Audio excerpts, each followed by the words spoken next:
8 o'clock. Hit the button.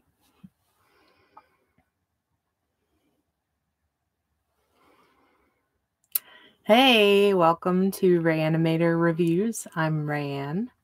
If you could do me a huge favor and like and subscribe to the channel, hit the notification bells for all notifications, super redundant, but I would super appreciate it, and you guys are awesome.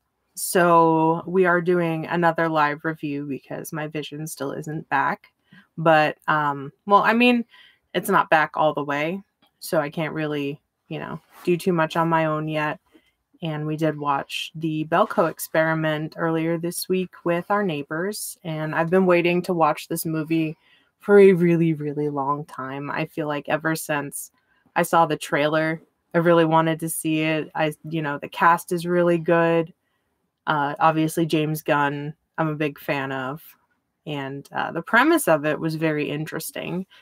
At first, I had more like a battle royale vibe, just based on the nature of it, that they had tasks that they had to complete in order to not be detonated, from what I got from the previews. And I feel like sometimes that's a concept that they seem to rip a lot off. I'm a big fan of Battle Royale. Not so much the sequel, but the original, huge fan. And I feel like, like Hunger Games took it in a completely stupid way. Not a fan of that movie, but they did a good job with this film. I felt like the characters you were supposed to like, you definitely did. The characters that you were supposed to hate, you most definitely did. And then it kind of threw you for a loop with some of them, finding out just how terrible they were when put in a certain situation, which, I guess that's human nature, but it doesn't make it suck any less. I have Mr. Rayanimator with me to help read comments and anything, as this is a live stream. I'm only showing a little bit of a leg. His legs right here. So, I felt like it was a good time. I thought that the protagonist, I think his name was Mike, did a good job. He did react, in ways that typically people probably would, not just people that watch a lot of movies, but, everyday people, would try to dig out the tracker that's in the back of their head once they figured out that the ominous voice that's commanding them to kill, fellow employees, they would try to dig that out. If you're trying to survive, that would be your first instinct. Like, just pull that shit out. Obviously, they caught wind of that because they had cameras set up everywhere. But I liked the fact that it was based in Colombia. I don't recall from any of the trailers, although I didn't rewatch trailers in order to watch this movie. I don't ever remember them really addressing that it wasn't, in the United States. So that was interesting. Their rationale then for the trackers was that there's so many kidnappings and abductions due to drug crime. That's why they put the trackers in the employees' heads. And Belko is supposed to be this very wealthy company, even though it's a nonprofit, I believe. No, all the... Yeah, there's a lot of nonprofits around here that are very wealthy as well. The National Football League is considered a nonprofit. Oh, the NFL's okay. Anyways, so that was one thing that was kind of still foggy, watching the movie. I'm like, but what the hell is Belko? Companies where the people come to your... There was a yellow bar. I don't know what it meant. One of those energy companies where the people come to your house and ask you what kind of energy. Yeah, super annoying. We get a lot of those around here. And people that, well, we know that this company supplies your energy, but we'll sell it to you cheaper. And if you've had that conversation, it's very annoying. I like when they call my phone because I have nothing to do with our energy bill. Like, oh, well, we see you pay. I'm like, well, that's bullshit, and I'll tell you why. But anyways, so back to Belko. They, really focus on the couple, which is, what's her name? It's Mike and... I'm going to say Mike Melch. Mike Melch. Is the guy. Protagonist. And, chick's name? Adria, something like that. Anyway, so the two main characters there... I'm sorry, Leandra. Leandra and Mike are the two main characters. Leandra is, luckily like a nice, strong female lead. You really want her to do good. Creepy guy from Scrubs keeps hitting on her, and she's kind of like, hey, fuck yourself. So, and then they also kind of spotlight on the new girl, Danny, who this is her first day at the company. Like, literally the worst possible day to join a new organization, when they all drive in and there's people, checking their trunks, checking their IDs, have, weapons on them. They don't know what's going on. They won't offer them an explanation. They see them all kind of go in the hangar bay. The security guard notices this and kind of brings it up to Mike, and he's like, hey, what the fuck? So, typical work day. And then voice comes on over the intercom and is like, hey, you need to kill, what was it, I think? 4 people to start. Yeah, 4 people to start. And then after that, it was kill 30 or we'll kill 60. Yeah. So, some of the characters I really liked in this part of the movie, like in the very beginning, were obviously Mike and Leandra. I liked the asshole guy from Scrubs. I can't remember his name. Wendell. He was just a creepy dickhead. Like, we've all been around that creepy dickhead. Everybody's had that boss. Yeah. So I really liked Evan, the security guard. I thought he was amazing. Sean Gunn's character, of course, like, who's not gonna love like the friendly stoner? And like I love how his brother just like, I mean, he's a good actor, but like you kind of feel like after every James Gunn movie, you're just like, you kind of expect to see him. It's like the Raimi brothers. I love that dynamic, that they're always kind of like. Anyways, I loved the characters, the maintenance guys. I thought that was that was such a good dynamic. That made me, the 2 maintenance guys gave me like a Of Mice and Men vibe. Yeah. I love Michael Rooker. I love almost everything he's been in. Probably my favorite thing with him in it is probably Henry, Portrait of a Serial Killer. I loved him in that. And Mallrats. I mean, chocolate covered pretzel, like the stink palm. The stink palm. Now I will forever now love him in Guardians of the Galaxy 2. Oh my god. That is like that. I'm Mary Poppins, y'all. Him in Guardians 2, like, I wanted to cry. Oh. If you haven't seen it, I'm not gonna ruin it, but yeah, that was tough to watch with Yondu. I spoiled it. Whatever. Fight me. So at first, when the announcement goes over the intercom, they're kind of all like, yeah, haha, that's real funny. And then shit really starts to get real when there's metal things that cover every window, every exit of the building. No cell phone reception. Not even the COO really understands what's going on.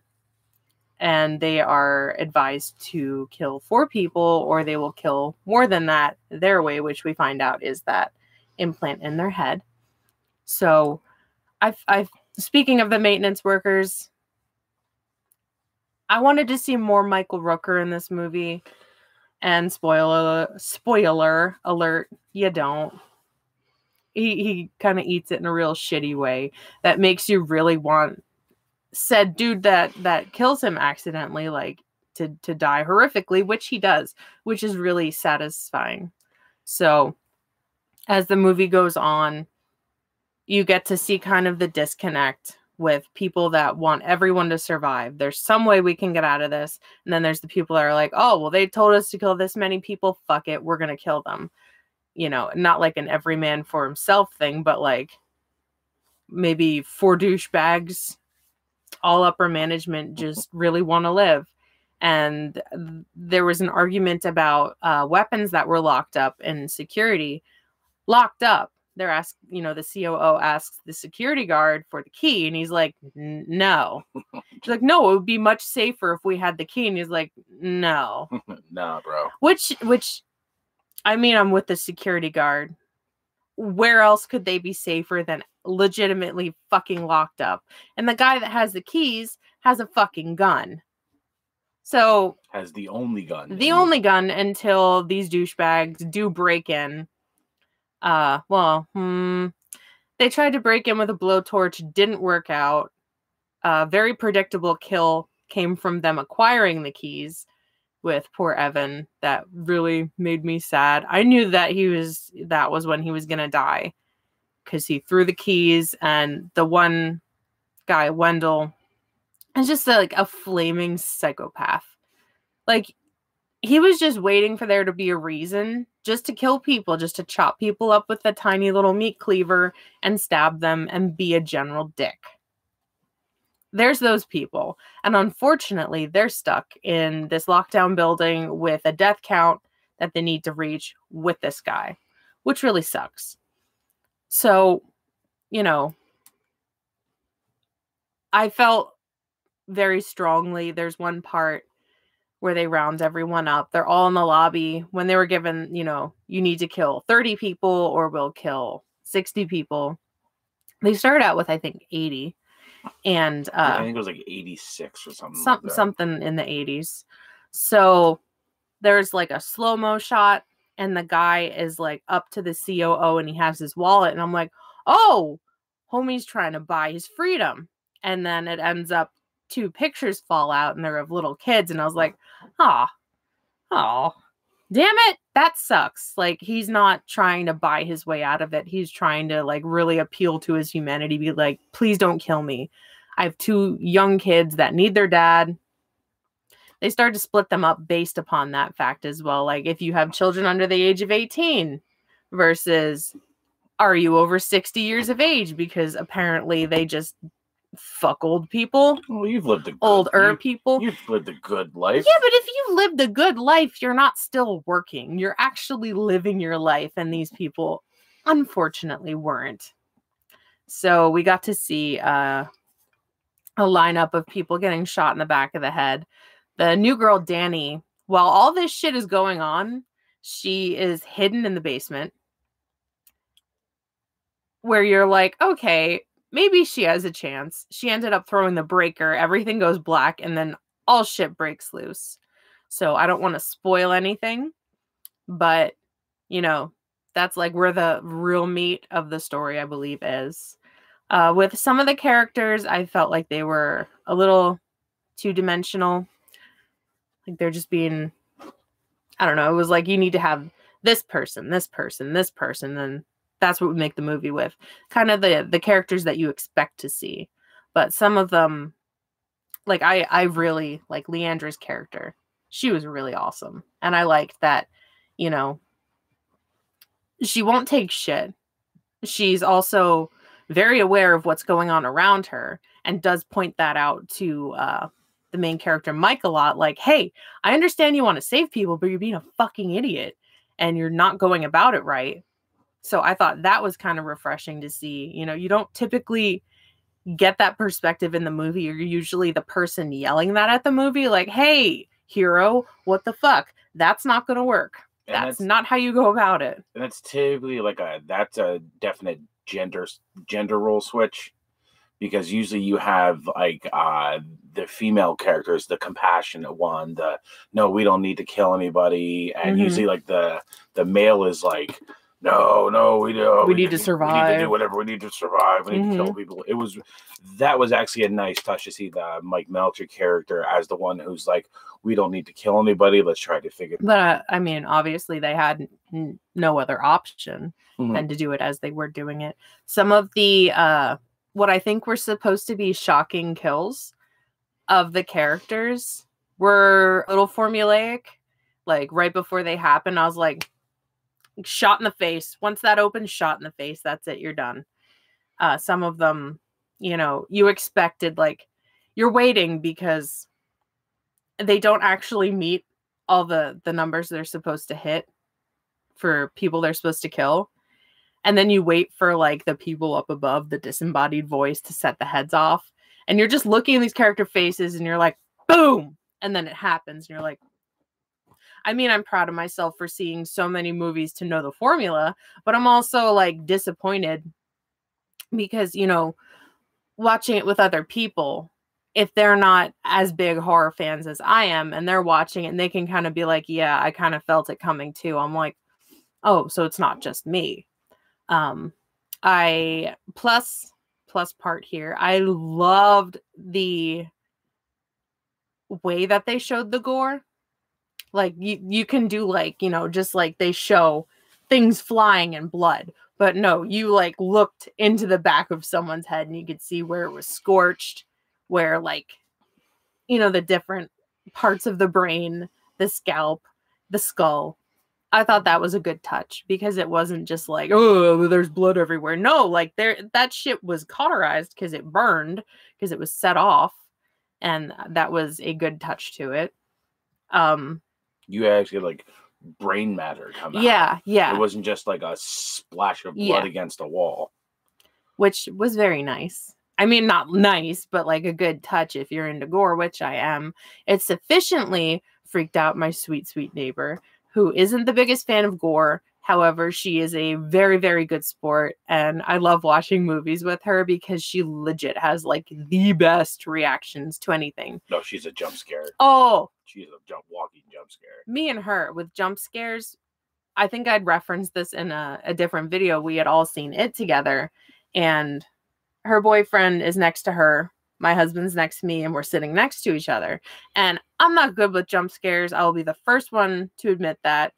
She's not good with jump scares. So me and her are just like kicking and punching and like the whole time. And it's hilarious. And I loved like, you know, if I knew something was coming and I kind of like turn and look at her and she's like, ah!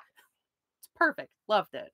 So, I mean, and also I think there were probably a handful of jump scares in this movie. Yeah, there were some really good, like, I don't want to call them jump scares, but it was real jarring.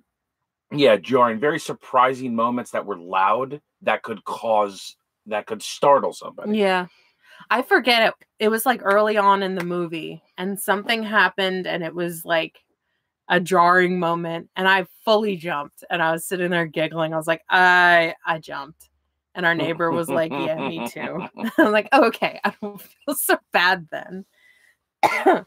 I do believe at the end of this movie and not like a twist, but like something that would lead you into thinking maybe there's more coming, which could be cool. Not really like an M. Night Shyamalan twist, but like maybe a continuation, which is fine. I mean, I don't really want, I really don't want this to be a series. I feel like it is really effective as a standalone movie. I'd be happy with that. I feel like when they do series like this, it kind of loses, I don't know, you kind of don't care as much as you did. You know what I mean? You lose your sympathy a little bit.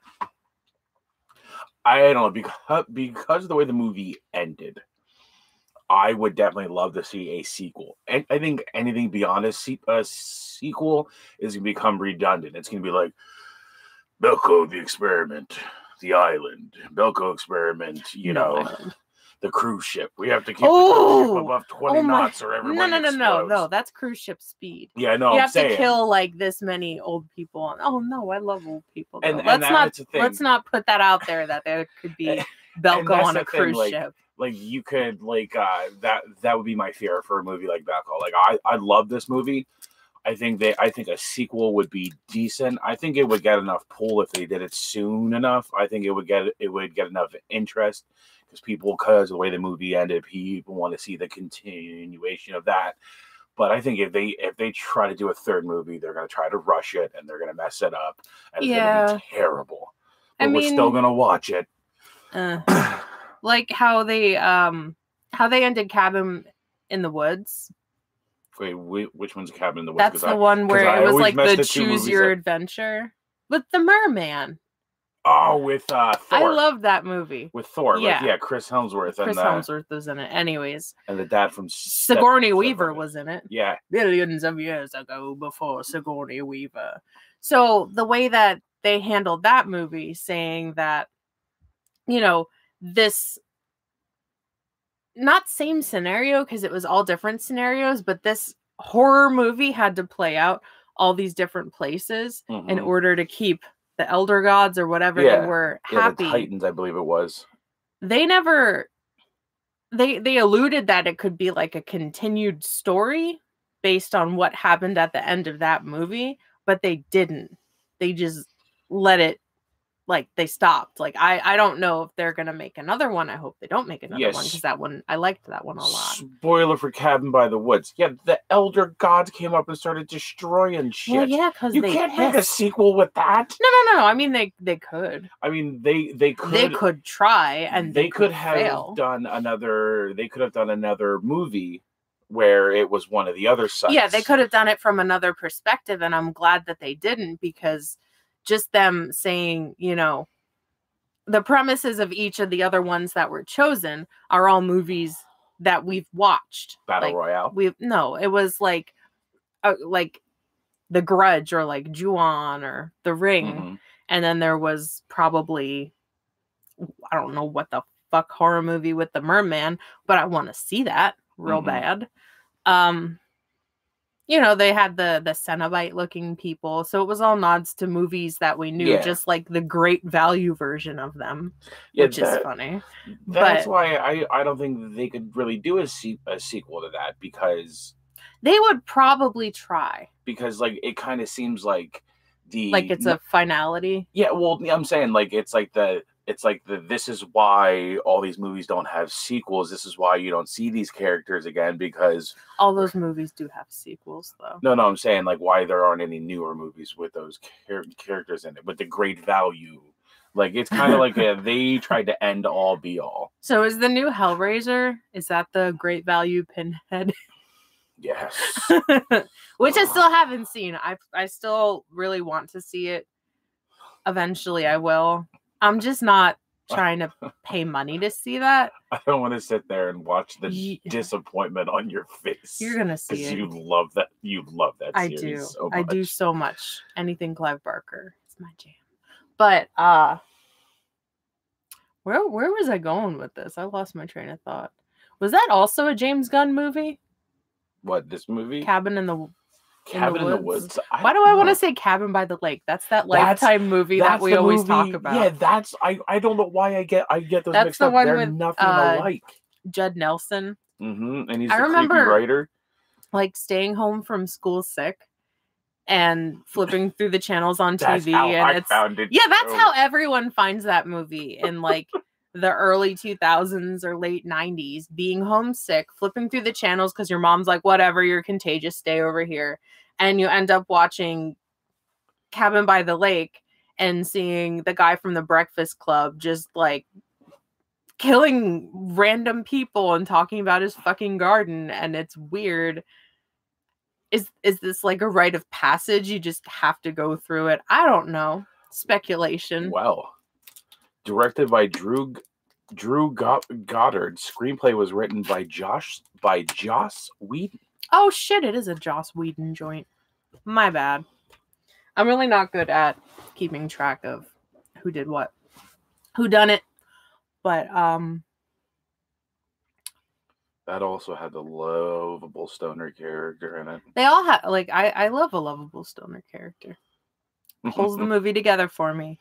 So, do you have any final thoughts on the Belko Experiment? I loved this movie. Why? I loved it because I loved the premise of the movie. I thought the way they did it was they took a non-original thought and put a very original spin on it with the implants and I thought the implants were great. I don't know that that's an original idea. The only thing that I didn't like about the implants were, I don't know how receptive people are going to be putting stuff in their head like that. But they did. Yeah, no. They did. The other That's the big thing, the other big thing that I think they did right was they made it like prevalent and made it known that they were there for a year. They were there for like everybody had been there. Those that were there from the beginning had been there for over a year. They also talked about the local employees, the locals. The locals didn't show up to work. No, the local Colombian workers got turned away by the armed because they didn't have the implants. Mm-hmm. And I thought that was a very smart. Yeah. I like that. I thought that was done very smartly. I just liked it. I loved this movie. I was entertained the entire time. And I don't know who, like they had him as like the COO guy as the special forces soldier, and like that was like I didn't really like that. I thought that was unnecessary. Like he was a plant. Yeah, I think it made you question if he was really like if he was in on it, or if he was the plant.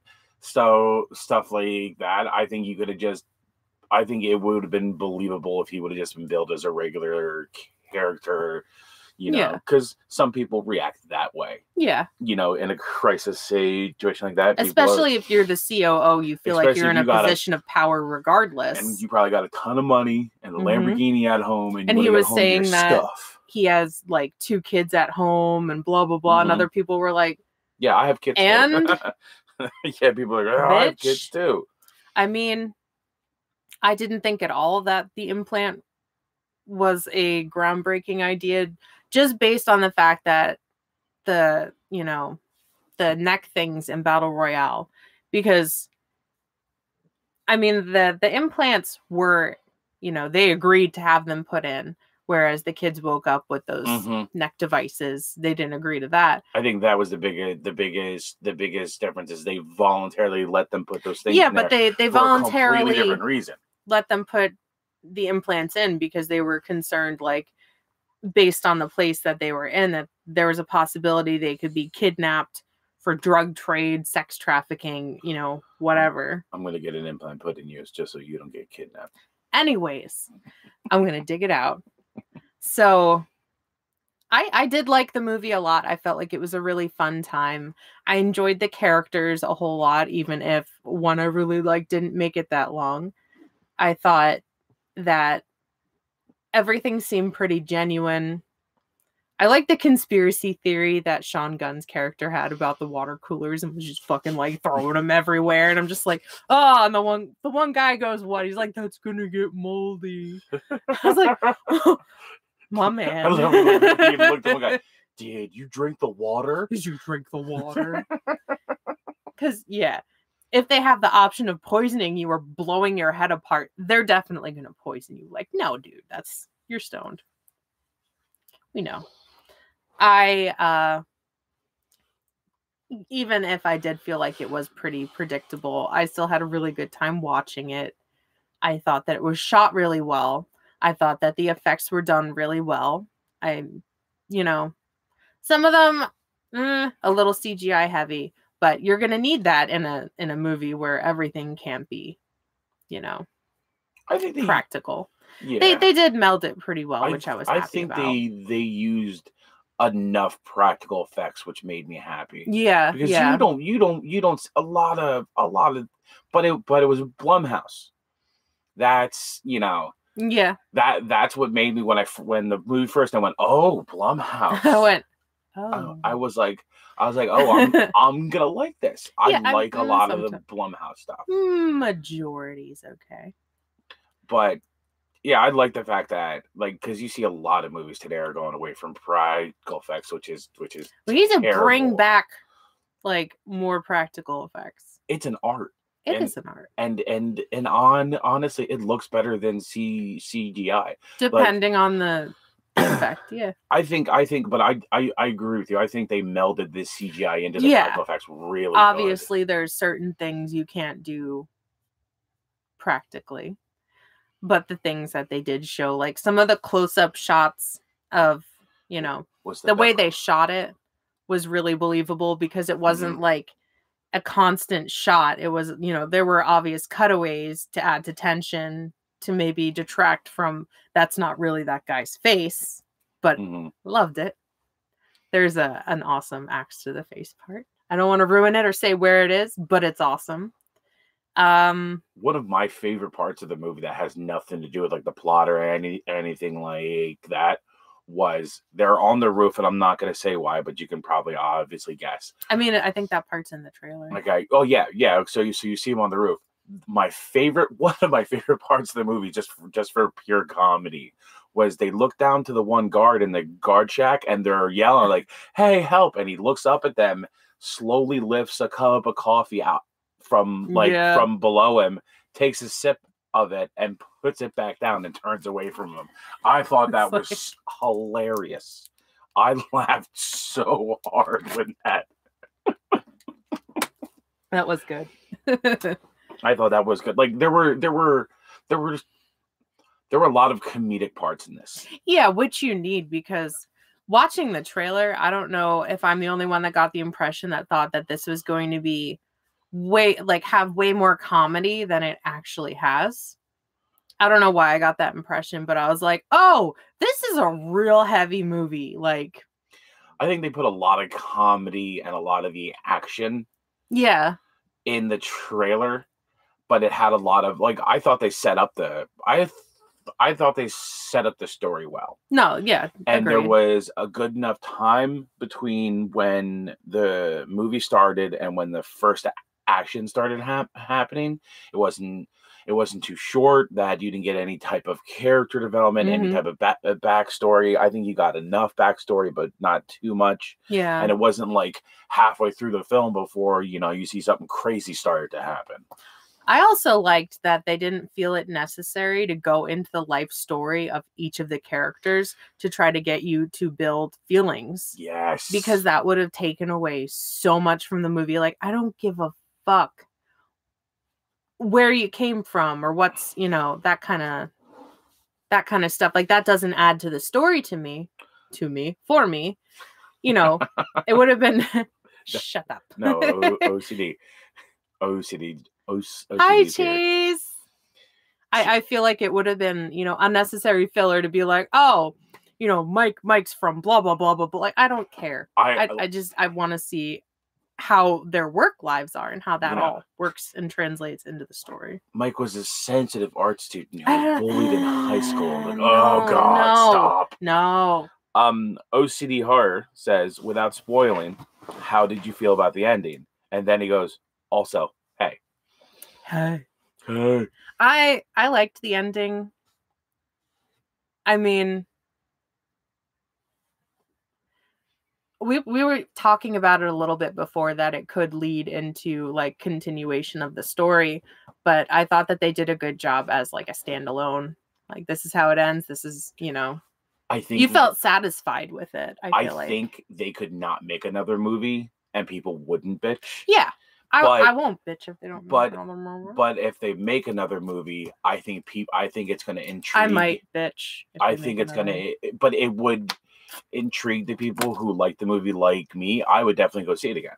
Yeah. I would definitely go see the I would wait for it to come to Netflix. The sequel. I would go without you then. Anyways. But the ending, like the final kill, I love the final kill was pretty dope. It was badass. I liked what was going on in the background for that. Yes. During the final. Well, that wasn't the final kill, because there's more kills after that, but that's like one of like let's call it like the home stretch where like they started funneling down. Yeah. And the tree starts playing in the background. Yeah. Oh my god, that was so good. I feel like that's a nod to anyone that's had to watch like a corporate training video, because you get a taste of it in the beginning of the movie too, and you're just like it brings flashbacks back, and you're like, oh, no. God. Working for big corporations. I remember the first salon I ever worked at, fresh out of beauty school, I had to watch like 3 stupid videos. And I'm just like, my one eye's rolling in the back of my head. And I'm like, And it's like, oh, this is how you talk to people. This is the blah, blah, blah way. And I'm just like, oh my God, you know what it made? You know what I just thought about in the movie Waiting? oh God. When the guys oh in the my back God, watching that was the me. video. That was that guy in Waiting. And then I like freaked out and told everyone to fuck themselves. OCD says he loves corporate training videos. Oh, buddy. You are a sadist. Don't do that to yourself. Do you like the menu for DirecTV as well? The one, that one that they keep referencing in Family Guy? No, in Family Guy, when they get locked in the basement, Yeah. it's the how to use your remote for the cable guide. It's for like DirecTV or something. Yeah, it's like, for like a cable guide. Yeah. And it's like, now how to set up your remote. And then by the end, they're just they all have Stockholm Syndrome. They're like losing their minds. Oh my God. Yeah. But no, yeah, I think the movie ended great. Yeah, I think that if they would have cut it after the big bad scene, people would have been wanting more. It would feel like a cheap ending. So the way that they did end it, I was pretty satisfied with. Oh yeah, when he goes out to the little mezzanine thing. Or you could not spoil the movie. No, I was about to say, I'm not going to say what happens with it, but that scene out there is freaking great. Yeah. The way the movie ends is like you think it's going to end one way. I'm talking about like the big bad final fight scene and stuff like that. But the lead up to that, you think it's going to go one way. Like we were all saying it's going to go this way, it's going to go this way, and then it doesn't. I like the fact that when they made this movie, when they were going down this path, they made a lot of unpopular decisions. Did they though? Killing, an unpopular decision would have been them killing the main characters right away. Like within the kill 4 people, that would have been an unpopular decision. They played it the way that they knew they should have played it. I really wanted them to ice one of the main characters with the first 4, and it also your creepy little hands in the frame. Oh, my creepy little hand! I didn't like it. What I actually liked was, and I'm not gonna say how and everything like that, but they showed you the triggers for the implants. I thought that was important. I wanted to know, like, that's something stupid. I wanted to know, like, did they know which implant was in which person? Were they numbered? Obviously. Were they numbered? Were they just randomly hit? They did know, because when Mike tried to dig his out, they were like, Mr. Blah, blah, blah, put your hands down now. No. See, because they don't want to, like, ice someone on the way other side of the building if they want to get him. Well, no. I'm saying, and I wanted to see them labels like that. With that being said, the very end of it, I called the end of the movie. Yeah. He did. He texted to me and was distracting and was like, "Don't look at your phone." Yeah, I was. Well, I didn't want to spoil it for our neighbors, but so had our neighbors not been there, he would have spoiled the movie for me. Because and there again is my yeah, but you saw my point of saying, like, well, yeah, of course I saw it coming, but because I've seen so many movies, I know the formula. But you don't watch as many horror movies as I do, and you were able to call that ending. So that was my little, like, unlike of how kind of formulaic it was. Yeah, it was. But it was enjoyable. Yeah, I mean, I thought... It wasn't formulaic to the point where I was like, I don't fucking need to watch this because I know exactly how everything's going to play out. I thought it was paced very well, too. Yeah, the pacing was awesome because you didn't have that, like... what did they do? The pissing time? Oh, Screaming Soup calls this pissing time. Yeah, I didn't really think there was, because I held it for the last, like, 45 minutes of the movie. No. Mama doesn't hold it, but, like, I at least have... My ears are really good. That's one sense I have going for me, so I could kind of, like, listen and figure out what was going on while handling my business. Yeah, because, like, you don't want to, like, pause the movie every 5 minutes if you have company over, because that's rude. Yeah, and I think the movie flowed well too. Yeah, I thought it was shot well.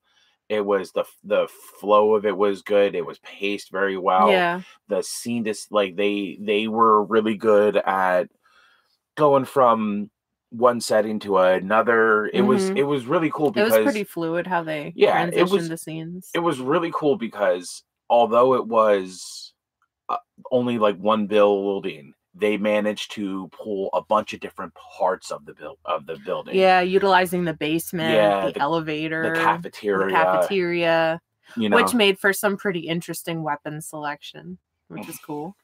yeah.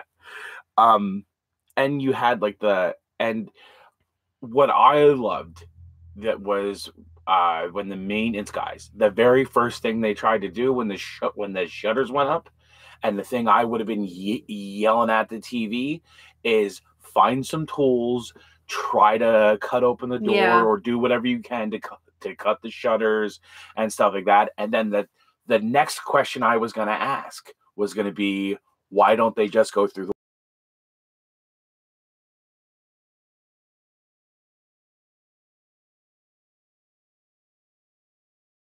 Knew why they weren't just like, oh, because it's a wall. Like they could actually give a good descriptive answer. Exactly. I thought that was, and that was one of those things where probably when they were shooting it, somebody stopped and said, OCD. Or it's going to make the story seem like a lot more realistic if you're like, go for the fucking wall. But, well, we can't do. This is why. OCD Hart says he loves old corporate training videos. He said there are a ton of them on YouTube. Oh my God. He goes, they're hilarious. Ooh. Are they from the 80s? Those are the best ones. Oh my God. Those would be We're really going to look those up after this. All right. Somebody else popped in here, but they're not saying anything. So I feel like I enjoyed this movie, like we were talking about with the pacing. Sometimes the movie seems like it's taking forever to get to this point. And then when it gets to this point, it just lets you down. This was I liked the arc. It was good. I felt like it wasn't boring. You know, there were still things to keep your attention. Still kind of formulaic, but I enjoyed it. I liked it. The action was nice. I like the tension that was built up. I'd give this like a solid, probably like 3.5 or 4 out of 5. I did really like it. Some of the one death was kind of fucking cheap. Like, that one. You know exactly what I'm talking about. They built up and killed in a very stupid manner. Yeah, I did I loved that though, because that just makes people mad. You called it and you were like, God damn it, why? Also, happy fucking Passover to all my Jews out there, because I think the sun's down now. Sun is down. So have a good Passover.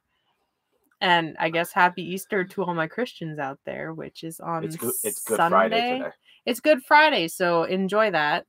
And hopefully you get to eat some beef soon.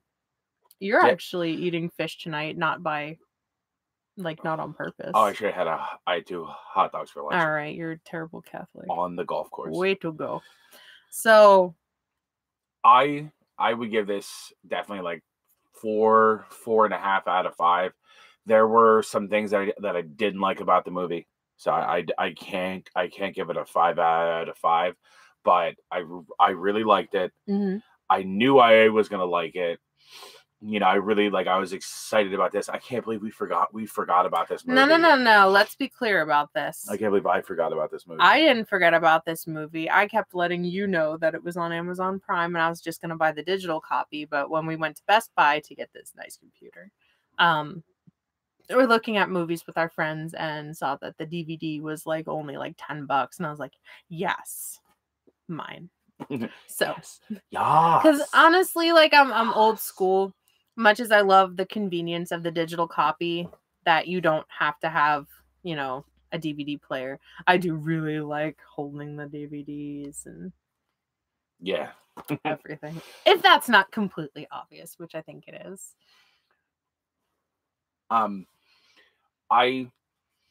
The thing I really will tell people about this movie is it's my biggest fear for this movie that wasn't achieved was I was afraid it was going to build super slow with a ton of background.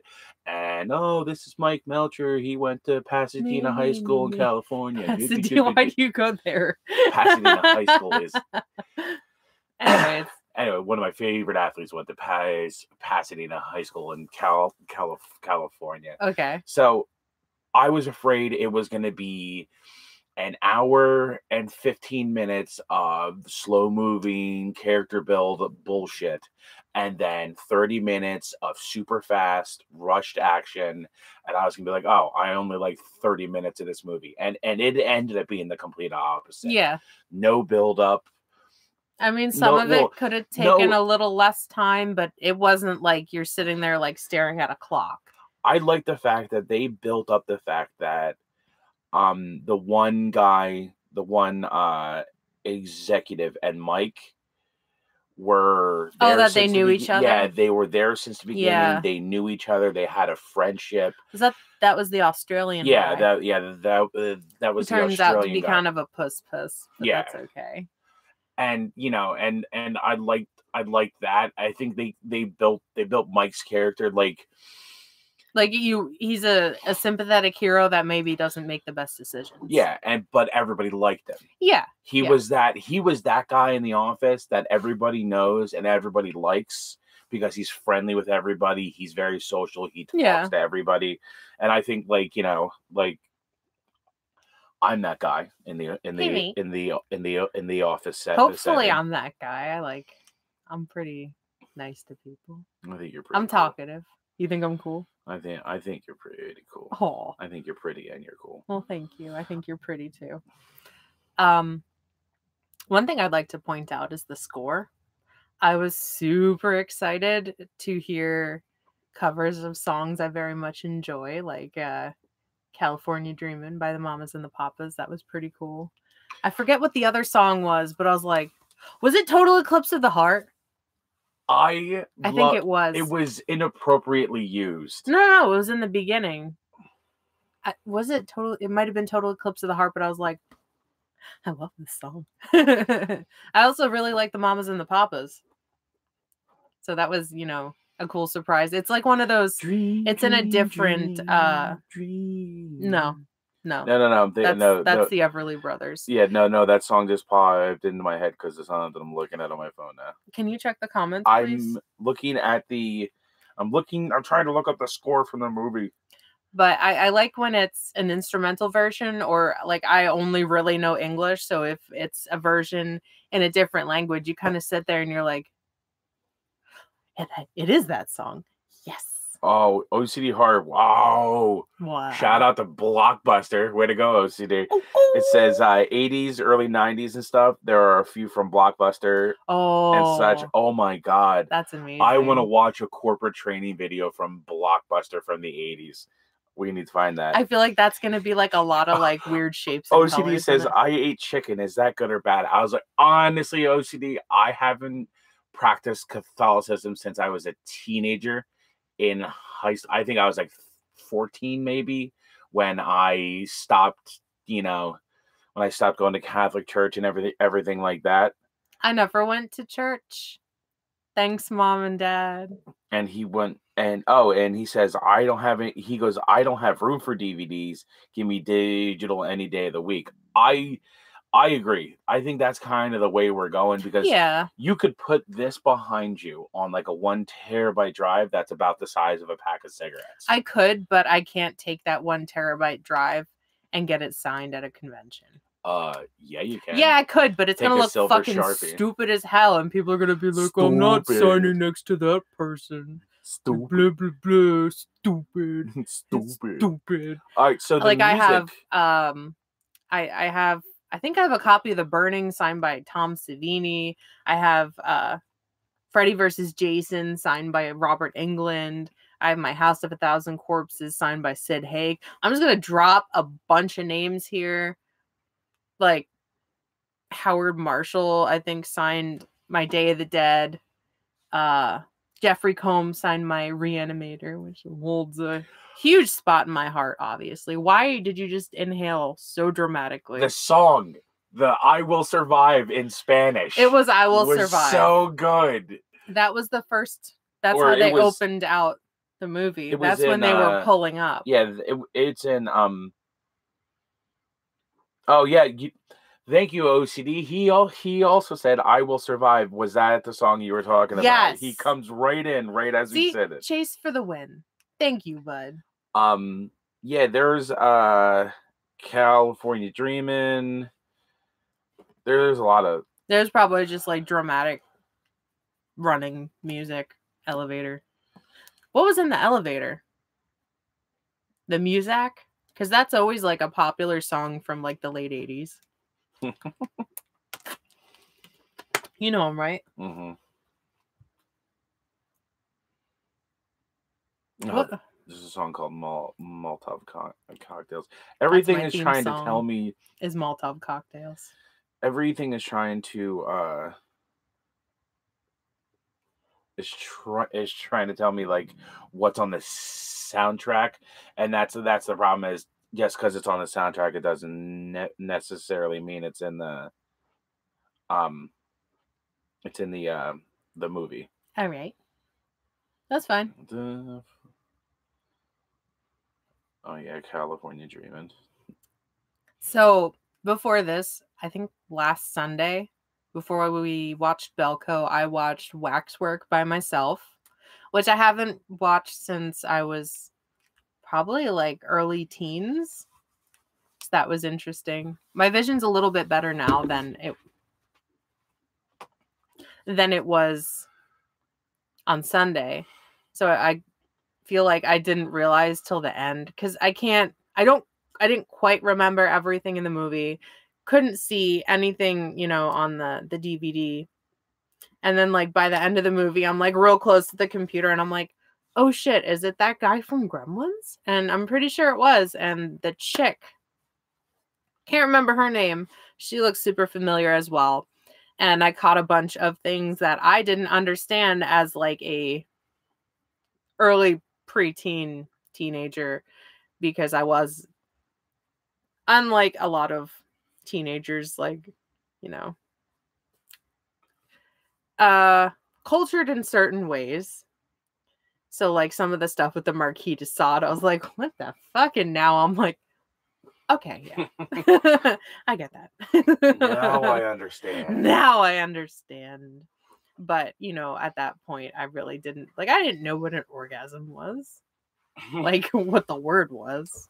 Now I do. So, yay me. But. No, that was me. I typed it. Oh, that was you. I typed super duper. OCD for the win.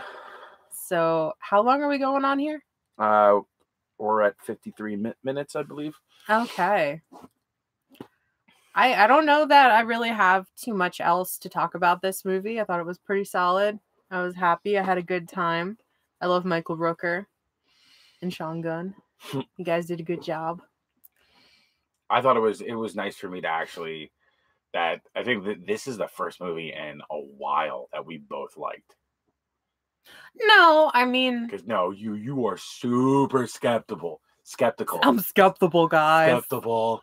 You are super skeptical, and you weren't like immediately tearing this movie apart like you normally. Well, no. It depends on the movie. This was more like an action-driven horror movie, rather than like a creature feature, rather than like Action-y. Supernatural or a slasher or zombie. So it's like a completely different feel. So I'm not gonna immediately tear it apart, but it did hold my attention. I have a very short attention span, so that is definitely something to note. Kept me happy. And I don't know, I felt it was solid. They did a good job. Mm-hmm. We have agreed on liking movies recently. Maybe not all of them, but different strokes for different folks. And I think we're going to wrap it up there. So maybe I will rewatch Waxwork now that I can see a tiny bit better and understand what the Marquis de Sade is talking about, and perhaps post a review on it. Or I did, while we were out, I did buy, a bunch of movies. Not really a bunch of movies, just like a few movies. I was gonna say, yeah, we got like 4 or 5 movies. I'm probably not gonna review Escape from New York on here. Now we're gonna. But I'm gonna watch the fuck out of it and enjoy it because I love that movie. No, we're gonna watch Cry Wolf and we're gonna do a review on it. Ugh, we're gonna watch Cry Wolf and do a review on it. OCD says Waxwork is great. I love Waxwork. It's the duo pack. So like you pull the menu up and it's Waxwork and then Waxwork 2, the time travel one, I think. And I vaguely remember like clips of that movie from when I was a kid. So I'm pretty stoked to watch that one too. Maybe I'll do like a bonus, like Waxwork and Waxwork 2 at the same time. I mean, why not? While it's fresh. Yeah, watch them both and do a review on the Waxworks. The Waxworks, because unfortunately I am still out of work for another week. That is going on week 3. So I've got nothing pressing to do other than, kind of half watch movies because I can't fully see details still. But I'm getting there, and I really appreciate all the good vibes and everything I've gotten from people, and you guys are the best. So OCD says part 2 is hilariously bad. Oh, I'm ready for it. I feel like I remember like a weird part from it being like real cringy and weird and bad. So that sounds about right. So I'd like to give a big shout out to Chase from OCD Horror for being so active in the live stream today. Please check out his channel and give him some support because he's super awesome. I don't know what that weird claw thing with my hand was, but let's ignore it. And if you guys could please subscribe to the channel and hit the bell for notifications to have everything I put up show up in your dashboard, I would super appreciate it. If you could like, comment, and subscribe. I also already said that, so just keep subscribing. And I love it, and I love you. And that's where I'm going to end this. So if Maestro, if you could please end the stream. Bye.